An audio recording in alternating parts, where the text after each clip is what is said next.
امت کا فتنہ مال ہے۔ دنیا کی محبت، مال کی محبت اس امت کی بربادی کا سبب اور ذریعہ ہے۔ اس لیے ہم دنیا کے ساتھ محبت اور دنیا کے ساتھ الفت کا ایسا ربط قائم نہ کریں جو ہمیں ہمارے رب سے غافل کر دے۔ دنیا کی محبت کیا ہے؟ دنیا کی محبت خدا سے غافل ہونا ہے۔ اگر کوئی بندہ خدا سے غافل نہیں ہے تو یہ دنیا کی محبت نہیں۔ جیب میں پیسوں کا ہونا یہ دنیا کی محبت نہیں، دل میں ہونا دنیا کی محبت ہے۔ تو جب دل میں مال ہے تو یہ دنیا دار ہے بندہ۔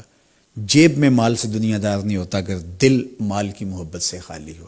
تو ہم اپنی ضروریات کے لیے کاروبار کریں، امور دنیا میں آئیں اور اللہ کی مخلوق کو نفع پہنچائیں، آسودہ اور خوشحال زندگی بسر کریں، لیکن ہمارا مقصود صرف اللہ کی رضا اور اس کی خوشنودی کو حاصل کرنا ہو۔ اگرچہ امت کا ایک کثیر طبقہ پورا دنیا دار بن گیا ہے، لیکن اس کے باوجود بھی امت کے ایسے افراد آج بھی موجود ہیں جن کا مطمع نظر آخرت ہے، جو اللہ کے لیے جیتے ہیں، اللہ کے لیے مرتے ہیں۔ رضا الہی ان کا مقصود ہے، ان کی منشا اللہ کو راضی کرنا ہے۔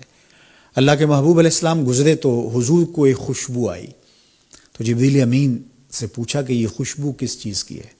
تو کہا یہ ماشطہ بنت فرعون کی خوشبو ہے۔ فرعون کی بیٹی کو ایک خاتون کنگھی کیا کرتی تھی، بناؤ سنگار کیا کرتی تھی۔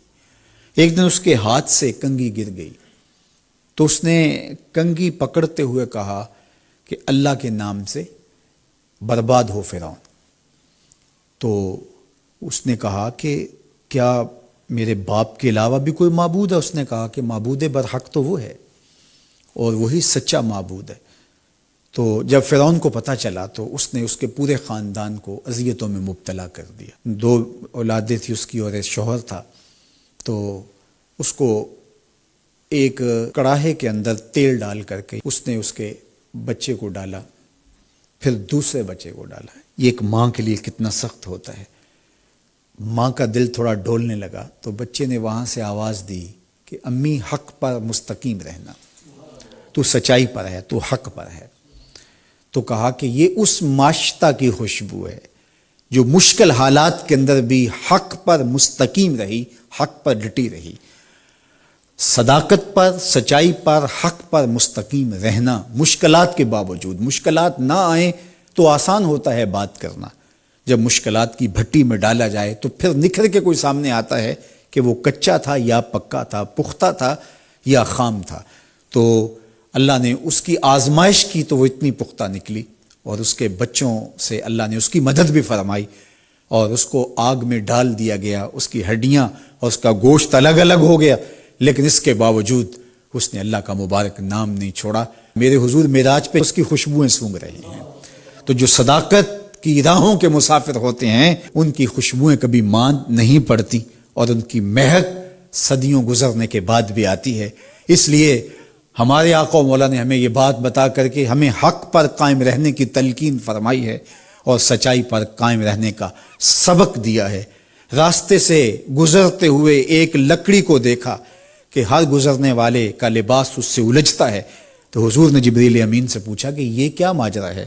تو کہا کہ حضور یہ ان کی مثال ہے جو بازاروں، چوراہوں، چوکوں اور گلیوں میں بیٹھ کر کے کچہریاں لگاتے تھے اور آنے جانے والوں کو تنگ کیا کرتے تھے، ان کے لیے اذیت کا سامنا کرتے تھے۔ تو آج ان کو اس صورت کے اندر دکھایا جا رہا ہے۔ مخلوق خدا کے لیے راستے کو کشادہ کیجئے، راستوں کو روک کر کے نہ بیٹھیے، اپنی گاڑی کھڑی کر کے خام خواہ لوگوں کے لیے اذیت کا سامنا نہ کیجئے۔ ہم دیکھتے ہیں کہ 15 فٹ کی تنگ سی گلی ہے اور ہم 10 مرلے کا 5 مرلے کا گھر بنایا ہے، اور ہر چیز ہم نے گھر کے اندر بنائی ہے، صرف 3 سیڑھیاں بنانے کی جگہ ہمارے گھر کے اندر نہیں ہے، موٹر لگانے کے لیے، نلکا لگانے کے لیے، پمپ لگانے کے لیے اندر جگہ نہیں ہے۔ وہ ہم نے اس چھوٹی سی گلی کے اندر سے راستہ روک کر کے دونوں اطراف سے، تو ہم نے آنے جانے والوں کو اذیت اور تکلیف دینے کا مزاج بنایا ہوا ہے۔